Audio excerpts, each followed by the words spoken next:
Good evening. First off, a welcome back and a mazel tov to the Ganiks on the birth of a new grandson, to Brad and Efrat. Mazel tov. So exciting.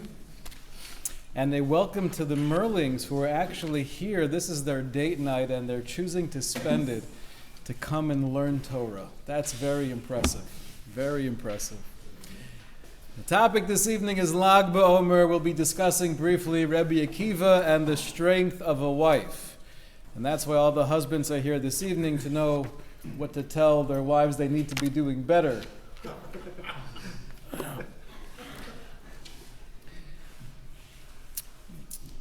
There's an interesting chazal, which is not a Gemara. It's a Tana Debei Eliyahu, one of the teachings that go back to Eliyahu Hanavi. It's a chazal that's quoted often, usually from the husband to the wife. Isha kesheira oiser retzon bala. What's the definition of an Isha kesheira, of a holy, pure wife? So generally it's translated as Ose retzon bala. She does the will of her husband. It's that simple. How do you define a good wife? How do you define a strong wife? A companion, an ezer kenegdo? It's one who obeys her husband. Pretty straightforward. Pretty straightforward. Got to make sure my wife never hears this recording, you know? Now, obviously, that chazal cannot be taken at face value, because we know there's a lot more to the relationship between husband and wife.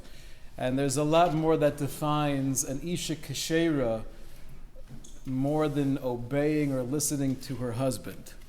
So I'd like to analyze what those words mean. And if I forget by the time we get to the end of this year, somebody please remind me before we say good evening again. Because I want to get back to that line. Isha Kesheira Osa Ritzon Bala.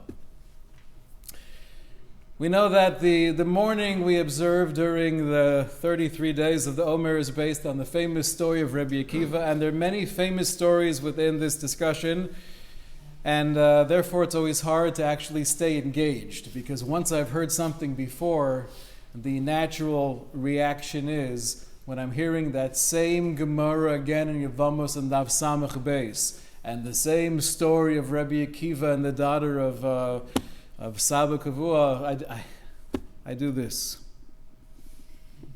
So don't do that. Because although we've heard some of these sources before, the goal is to really analyze them and then put them together to formulate the story of Rebbe Akiva and to explain what was, or at least part of that magic formula that ignited within Rebbe Akiva to create the personality of Rebbe Akiva and to maintain the continuity of Torah. So we know the Gemara Yevamos tells us that he had this massive yeshiva, and during the time between Pesach and Shavuos, thousands upon thousands of his Talmidim passed away in a tragic plague and an epidemic because they didn't wear masks. However, the Gemara continues, it says, Va'olam shomeim. The world was desolate, it was destroyed, and when you think about it from a very pragmatic standpoint, not only is the Gemara focusing on the loss of life, but even more than that, the loss of Torah. This was Torah Sheba'al Peh. They didn't have the Svarim that we have nowadays. We didn't have nearly as much information recorded in writing, and this was the largest yeshiva on the planet, both quantitatively and qualitatively. So you could imagine when the entire yeshiva is decimated, V'ha'olam shamein is to be understood at face value. The world was basically at risk of being totally destroyed. Rebbe Akiva, however, he's able to have the courage and the bitachon to continue, and he goes to the south and he cultivates 5 new Talmidim, Rabbi Meir, Rabbi Yehuda, Rabbi Yossi, Rabbi Shimon, Rabbi Elazar ben Shemua, Rabbi Shimon referring to Rabbi Shimon Bar Yochai, the author of the Zohar. And the Gemara concludes, Heim, Hemidu Torah Oso Shah. They were the ones to make the Torah stand, right? To continue the Masorah during that time. And it's based on this, the Ramah Paskins in Shulchan Aruch in Siman Tov Tzadi Gimel, that on the day of Lag BaOmer, we rejoice a little bit, we play softball, and yesh noagim to have a barbecue, ve'ein omrim tachnun. And ein omrim tachnun, if it's a Monday or Thursday, is more of a celebration. Fine. Why do we rejoice on Lag BaOmer a little bit? So it's because at that point in time the Talmidim stopped passing away. Because at that point the entire yeshiva was tragically lost, and therefore we celebrate. And this is a famous question of the Pri Chadash. Famous question of the Pri Chadash is, you would celebrate if somehow the Megefa was stopped and then other Talmidim were allowed to continue living. But if the reason why they all stopped dying was because they were all dead, that doesn't sound like a very good reason for celebration. Oh, very last one just died. We're not going to say Tachnun today, everybody say. Marbim Kitzas B'Simcha. So obviously it's a very difficult Ramah. What are we celebrating? Suggests the Pri Chadash. He says maybe the main focus of this quasi-celebration of Lag BaOmer, She'asimcha hi al osam talmidim shehosev acher kach Rabbi Akiva shelo mesu keilu. It could be the main focus is really not that they stopped dying, but looking into the future, that Rabbi Akiva had the bitachon, he had the tenacity, he had the perseverance to keep on pushing and never having any sense of yush set in, not allowing himself to feel hopelessness, but to keep on thriving and creating these new Talmidim. So the celebration of Lag BaOmer is really a celebration of the continuity of our Masorah, the continuation of Torah Sheba'al Peh, which is the ikar of the entire world. Now, besides this well-known tragedy that Rabbi Akiva went through, losing his entire yeshiva and having to start over again, he went through personal tragedy as well. The Gemara in Moed Katan speaks about a time in his life. It's not clear exactly when chronologically this took place, but he lost two of his sons at the same time. He was sitting Shiva for both of his children. Further, we know on a national level, he was born around the year 50 CE.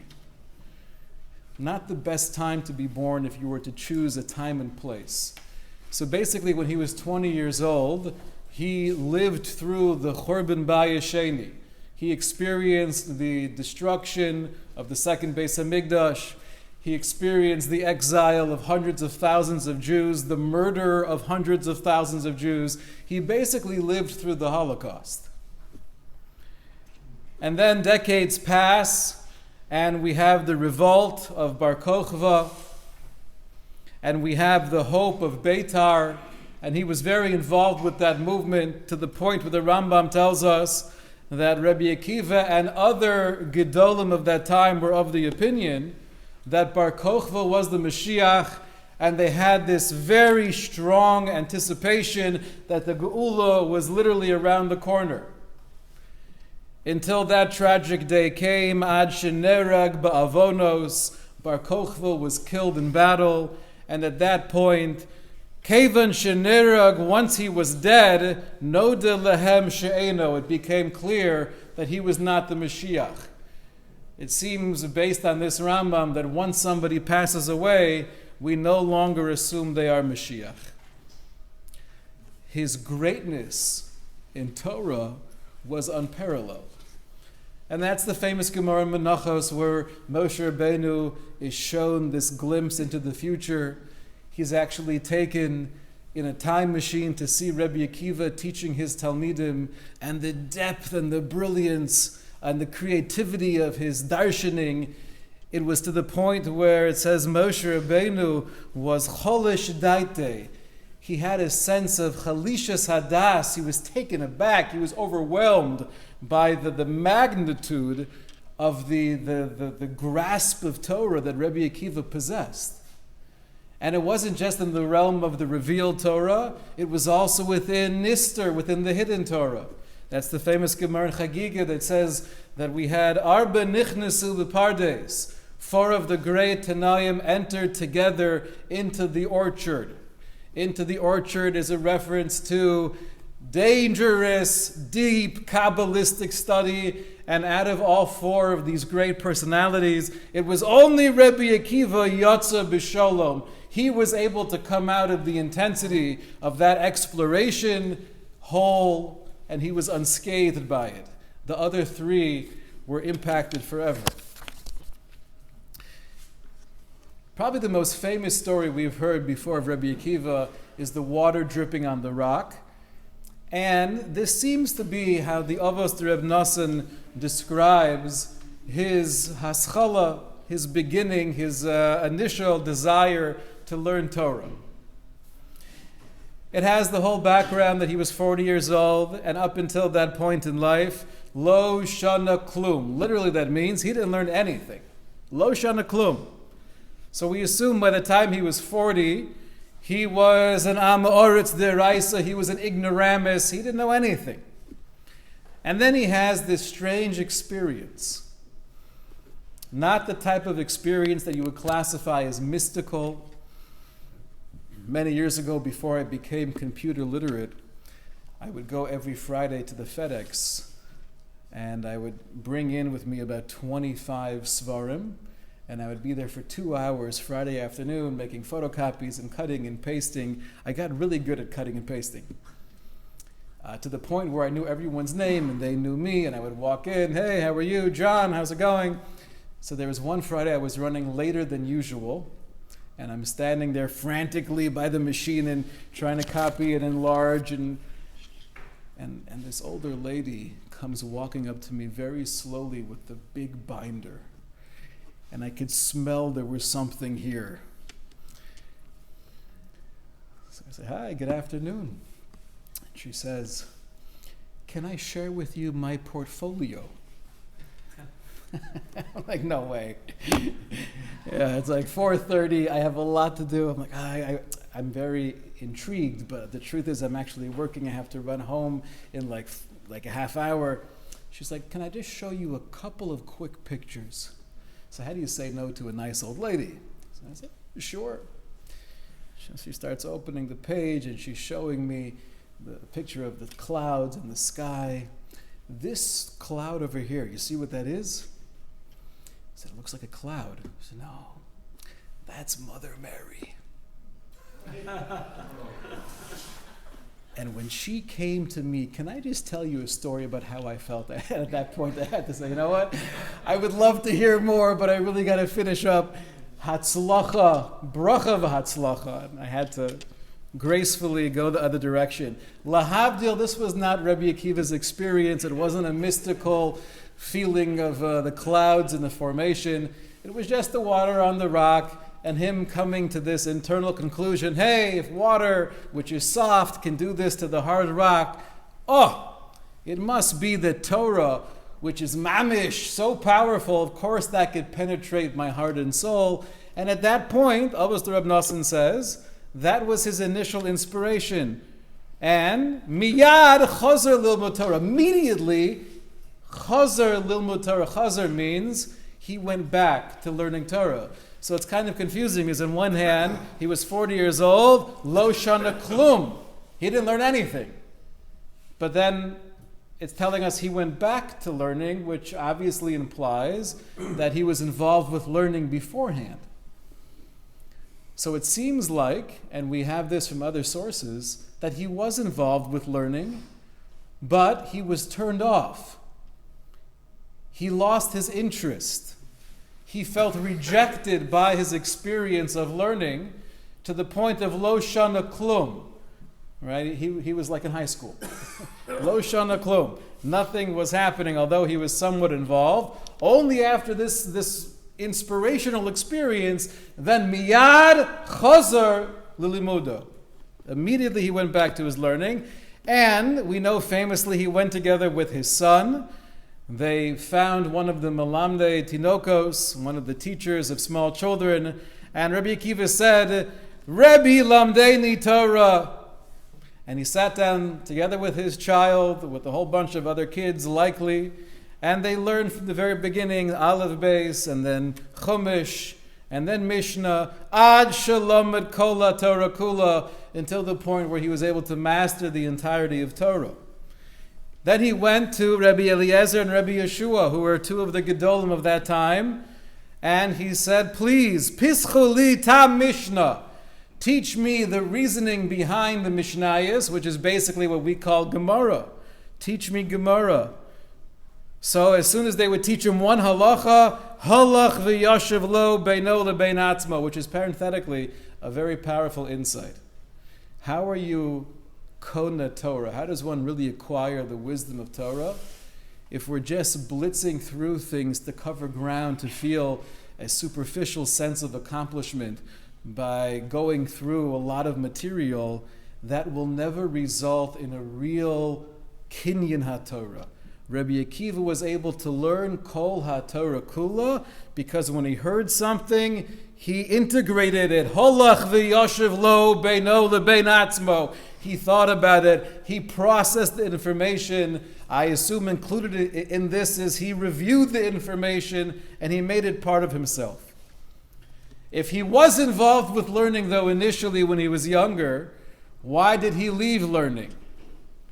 Rabbi Yisrael Salanter alludes to this in a letter where he just says one line, that Rabbi Akiva, when he was younger, it's true, he did go to yeshiva, but he didn't feel any connection to the learning, and therefore he felt it was a waste of his talent, it was a waste of his time. He had so much to offer the world, and sitting here in the shiur, spacing out, what am I doing? And then we find the Gemara in Pesachim. And the Gemara in Pesachim adds a different layer where it wasn't just the lack of interest, but there was a feeling of rejection. The Gemara in Pesachim quotes over what Rabbi Akiva would tell his students after he already mastered Kol HaTorah Kula. He would share with his Talmidim, this was a good thing to do at the Purim Suda. Right? We mentioned last week about Rav Chanan Wasserman at the Purim Suda telling over the story of the Dibuk. So Rabbi Akiva would share with his Talmidim, when I was younger, before I was 40 years old, I had such a hatred for Talmidei Chachamim to the point where I actually felt, Mi yitein li Talmid Chacham v'anashchenu kechamor. If only someone would give me a Torah scholar that I'd be able to bite like a donkey.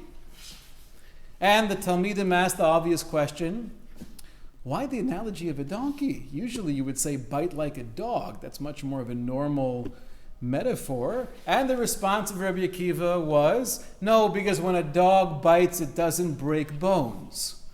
When a donkey bites, it does break bones. Meaning to say, there was such an aggression that I had when I was younger towards the people that represented Torah.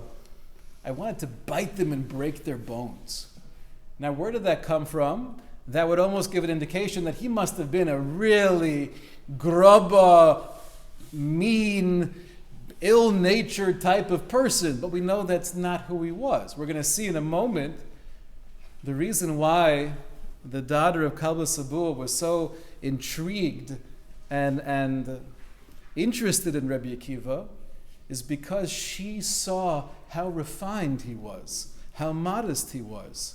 So generally, when you think of a refined and modest person, someone who's just pure-natured, you don't think of them as wanting to bite Talmidei Chachamim and break their bones. Usually those two things don't go together. So Tosfos is actually bothered by this question, and he says he didn't have a disdain for Talmidei Chachamim because he just was a mean guy, or because he had an agenda to take down those people, because I rebel against Torah. But rather, Mishum shehaya sovar shemisgoyin al amei haaretz mipnei Torasan. Rabbi Akiva had this feeling that the Torah scholars of his time felt some level of arrogance because they were learned, they had a wide range knowledge of Shas and Poskim, And Rabbi Akiva felt when they're looking at me, whether or not this was true, we don't know, but at least his perception was, they're looking down on me.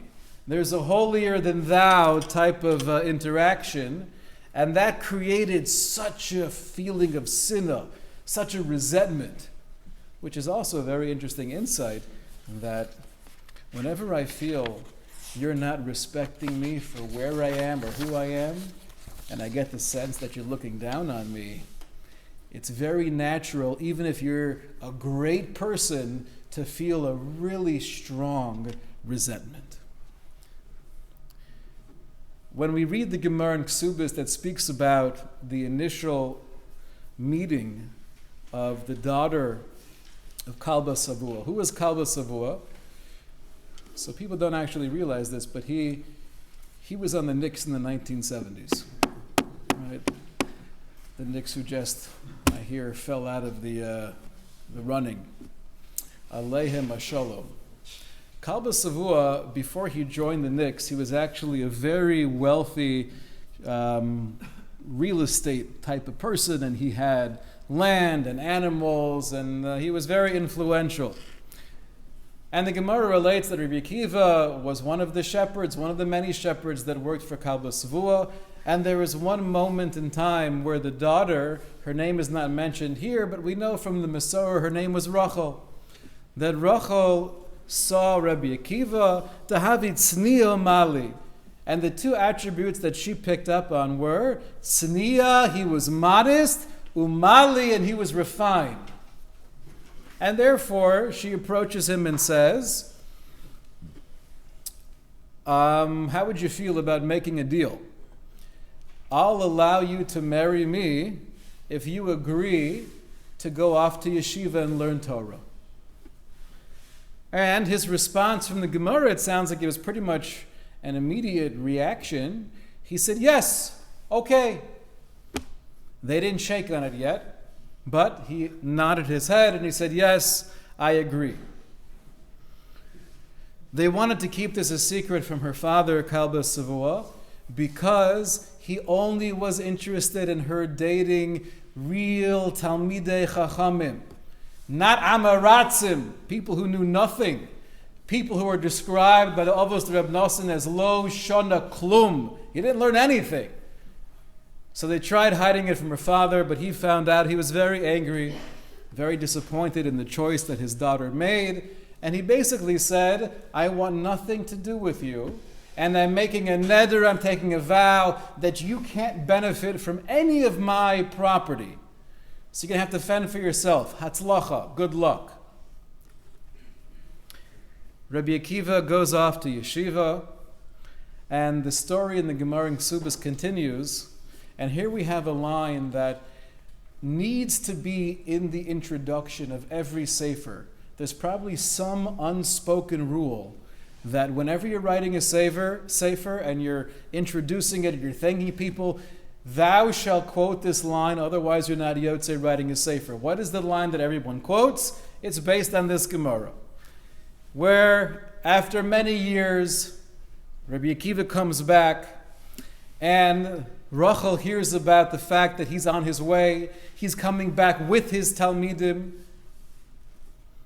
So likely this means chronologically this is before the epidemic. And she chooses just to run outside and wait there for him. And her friends ask her, why don't you put on something nice? Why don't you put on some makeup? This is going to be a reunion after so many years with your husband. And her response is, quoting the pasuk in Mishlei, Yodea tzadik nefesh behemto. The righteous man knows the soul of his animal. And they said, what are you talking about? What? Okay. But that was the pasuk she quoted in Mishlei. Fine. So she didn't put in anything nice. She ran outside. And then you have this very special moment. You could imagine it. Rabbi Akiva is walking there with his entourage, with his devoted Talmidim, with a great sense of anticipation to be reunited with his wife after so many years. And she comes running over and she falls and she starts kissing his feet. And at that point you could imagine all the Hasidim around him, right? You can't do that to the Rebbe. You can't even shake his hand, right? Even if you were a man, you couldn't shake his hand. Kissing the Rebbe, what are you doing? They start pushing her away. And then Rabbi Akiva says, Shavkua, let her be. Shali v'shalachem shalahu. Because everything that I am and everything that you are, really, shalahu, belongs to her. Leave her be. Basically saying, this is the Rebbitzin, right? These are my Talmidim, and you should know everything we've been able to do over these last many years, and the people that we've transformed ourselves into through our Torah, through our Devekis, Shelahu, it's all because of her. Her father hears that there's this massive Talmud Chacham in the community, and he's been feeling so guilty about the vow he's taken not to support his daughter, and he's seen firsthand her suffering. So he runs over to this Talmud Chacham, not knowing it's actually Rabbi Akiva, and says, can you help me be Mefer Neder? Can you help me annul the vow that I made so many years ago, saying that I'm not going to support my daughter and son-in-law? Because I thought he was an Am Haaretz, but now I feel so much regret for saying that. And Rabbi Akiva says back to him before revealing himself, if you would have known that theoretically your son-in-law would develop and evolve into a Talmud Chacham, would you have made that same vow not to support their family? And Kalba Savua's response was, even if he would even learn a Mishnah, a Perek, something, I would never have made that vow. And then Rabbi Akiva says, Ana hu. Guess what? I'm Akiva. Ani Yosef, right? I'm Akiva. What's confusing is that when you try to put all of these different stories together, and the end of this narrative in Ksubis, where he's basically saying, it's all because of my wife. So there are a few things we have to analyze. First of all, why did she want to marry Akiva? Right? Before he was Rabbi Akiva. What was her motivation? What was her machshava? The Ben Ish Chai is actually bothered by this question, and the way that he expresses it is that she knew very well that there were other young men who also had sterling midos, who you might also describe as tzniil mali. And she would not have gone against the wishes of her father. She could have made him proud. She could have brought nachas to the family, avoided all of the busha that goes along with, my daughter married the shepherd. She could have brought nachas to her father. Why did she choose Rabbi Akiva? What was she thinking? What's also strange is when you start putting together and piecing together the story, what was it that got him to learn? When we hear about the Avos the Reb Nosson account that he saw the water and he was inspired to go back to his learning, so it was about that moment of inspiration. His portfolio, lahavdil. But then when you read the Gemara in Ksubis, it mentions nothing about water and a rock. It just says, she made a deal. If you want to marry me, go learn Torah. And he said, okay. What was that spark that went off? What's also somewhat confusing is if he was so turned off by Torah earlier on in life, to the point where he said, when I saw those people that represent Torah, I wanted to mamish, get violent with them. I wanted to break their bones. How does it work? But then I was sitting by a stream and I saw the water dripping onto the rock, and I thought to myself, I should really go back to learning Torah. Most people probably were not thinking along those lines, and coming from his trauma and his baggage and his interactions, which were clearly very negative, why would he think along those lines? So what happened first, and how in the world did he see this water? How did that ignite the inspiration when he had so much bitter memories. One last question I want to delve into briefly is, why did she brush off her neighbors and say, I'm not going to get my nice clothing on, I'm not going to put my makeup on? Tzadik, Yodeya, Nefesh, Behemto, like, what does that mean? And then to lose yourself and to start giving a hug and a kiss in public. She herself appreciated him because he was so modest and refined. This is not how modest and refined people interact in public. There's a Gemara in Baba Basra, and this is Paskin in Shulchan Aruch and Even Ezer, that husband and wife do not show physical affection in public. So what was she doing? It was Keneged Halacha.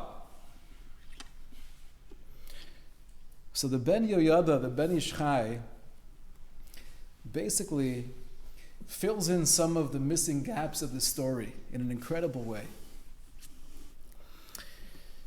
He says, if you look at the Avos de Reb Nosson, so he went back to learning who joined him? His son. So he had a son already? That means he was married? But he didn't start learning until he got engaged. So says the Ben Yoyada, what's not said explicitly in the life and the biography of Rabbi Akiva is that he was clearly married before. And he had a family prior to meeting the daughter of Kalba Savua. And he had sons and daughters. He had a family. Unfortunately, his first wife was Nifteris. She passed away. Then he starts working for Kalba Savua. He meets the daughter. They have this conversation. Explains the Ben Yoyada, although it's not clear in the Gemara, when she offers this deal, I'll marry you if you go to learn, he didn't say yes immediately. Right? It makes sense. A decision like this, you want to think about just a little bit. You're basically asking me to change my life in order to marry you. And generally, we have a klal gadol b'Torah, a guiding principle, which is, don't ever marry somebody assuming that they're going to change, because they're not going to change. And don't ever marry someone assuming that you're going to change, because, al pi derech hateva, you're not going to change. That sounds kind of pessimistic. So obviously Rabbi Akiva had to think about this carefully. And as he was thinking about this, that's when the story of Avos de Rabbi Nosson takes place. That's when he's sitting there and he sees the water dripping onto the rock. That's why his mind was going in that direction. It wasn't coming out of left field. He was now thinking deeply about the possibility of going back to learning. And clearly, one of the major hurdles was his lack of belief in himself. I didn't learn anything before. Lo shana klum. He was an Amoritz. He knew nothing, even though he was sitting there in Shir. And he had a hatred for Talmidei Chachamim because, in his perception, they were looking down on him. But now there's an opportunity that's come my way. Maybe this could be that pivotal point in my life. Maybe if I do take her hand in marriage, that could uplift me. Am I ready to go back to learning? Do I think I could do it? I've been living with this understanding of myself up until now that it's not for me. But that's why he was able to see something much deeper into that very mundane experience. And who did he take with him to learning? He took a child from his first marriage, not a child from the daughter of Kalba Savua. That's how the Ben Yoyada explains the entire situation, which is so interesting because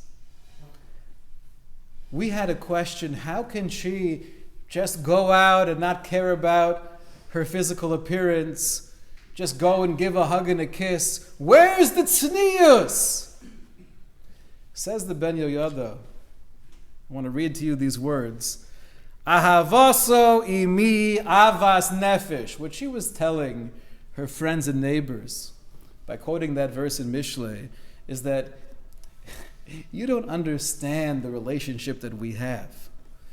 His love for me and my connection with him is an avas nefesh. Ki yodeya tzadik sha'ani bazugo ba'olam haneshamos. Because he knows, and I know, that there's a connection that's not limited to this world, but it's a connection in the Olam HaNeshamos. We actually quoted before on Shabbos from the Zohar that speaks about the idea of a zivug not being limited to Olam Hazeh. And that's why if you're ever attending a wedding where the person conducting the ceremony says, "Until death do we part," you stand up and say, "Sheker v'chazov." Death is not a separation either. Never learned the Zohar? Amaretz. It's a zivug, it's a devekis of neshamas. Nishmosa b'nishmosa, nehora b'nehora. That was the language of the Zohar. Soul and soul, fire and fire. That's l'nitzchias. That's why she didn't feel any pressure to make sure to put on makeup, because she knew at this point in their life, at this point in their personal development and their movement as a couple, there was such a kesher nafshi, we don't need anything chetzonius. We need nothing that's external. And that's why giving a hug and a kiss, people on that madrega, there's no halachic issue. The halachic issue of showing affection in public, as is clear from the source in the Gemara and the commentators on Shulchan Aruch, is you're basically expressing some level of physical taiva, and that's very unhealthy and inappropriate to do in a public setting. Because first of all, that might awaken feelings of taiva in others, or at the same time feelings of jealousy. And that's just totally inappropriate. What needs to be private and sanctified needs to stay private and sanctified. When there's a devekis hanefesh on this level with Rebbe Akiva, or I'll give you another example. Somebody told me that I saw firsthand, and you'll see no pun intended. He said, I saw firsthand Ramosha Feinstein walking, holding hands with his Rebbetzin. Right? So I know that holding hands in public is not a problem. Okay. So why is that particular story not a proof or an indication to anything? Right? Why is that particular story not a reason to tell a young married couple in their 20s, yeah, go for it, hold hands in public, it's okay. Reb Moshe did it. That was a very different form of Devekas HaNefesh. And there's a practical element of maybe you're helping the Rebbetzin, she doesn't trip. And maybe she's helping her husband that he doesn't slip. But it's a whole different vibe. That's why she came out not needing any of those externalities. Now it's interesting, there's a different passage in the Avos de Reb Nosson where it says, no one should ever say, I was so poor I wasn't able to learn. Because look at Rabbi Akiva. Rabbi Akiva had nothing. His father-in-law didn't give him a dime. And he was still able to learn day and night. However, Avos de Reb Nosson continues and says, you can't bring any proof from Rabbi Akiva, Mipnei shezochsa Rachel ishto, because he was zocha to have Rachel as a wife. Meaning to say, explains the Mogen Avos, the commentary on Avos de Reb Nosson, that shiny Rabbi Akiva sheishto haisa kesheira v'hanichosu leleches lilmud Torah. You can't show anything Rabbi Akiva because he had Rachel. She was an isha kesheira. She was supportive in his learning. She encouraged him to go out at night, even though it could have been a lot more convenient having him here and help with the kids and help with dinner time and bedtime. But because she was there encouraging him and inspiring him, so don't bring me any proof from Rabbi Akiva because he had Rachel. Why did she choose Rabbi Akiva if she had so many other great Talmidei Chachamim who also had beautiful midos? Answer is very simple. Says the Ben Yoyada. Her desire to get married wasn't just a selfish pursuit. I want to find a guy who's at least 6'2", and learning in yeshiva, but he has to wear this brand of white shirt, right? She understood, she saw the potential. Why go for potential versus actuality? So she said to herself, if I could be instrumental in taking this person to the next level and transforming him by creating this deal and bringing him to that reality, so then it's not just I'm supporting someone who would have been doing this anyway, but I'm the Goreim. I'm the one who's allowing and who's causing this to happen. That means I have a real chelik in everything that he's accomplishing. And that's why he said, you should know, Talmidim, everything that I am and everything that you are, it's all because of my wife. Not just that she was the one supporting me throughout the years and allowing me to spend time growing in my ruchnius, but the fact she chose to marry me in the first place. That's shalah. That's all coming from her. Isha keshera osa ratzon bala. What does it mean? The definition of a good wife is someone who does the ratzon bala. I'll tell you a pshat, and don't hate me for this because it's far from mukhrach. I can't tell you this is what it actually means, but there's truth here. Isha keshera osa ratzon bala. If you're an Isha keshera, you make the ratzon of your Baal. Doesn't mean you do his ratzon, but you're able to create a ratzon within him because he feels that you're there and you're supporting and you're embracing and you're encouraging and you believe in him.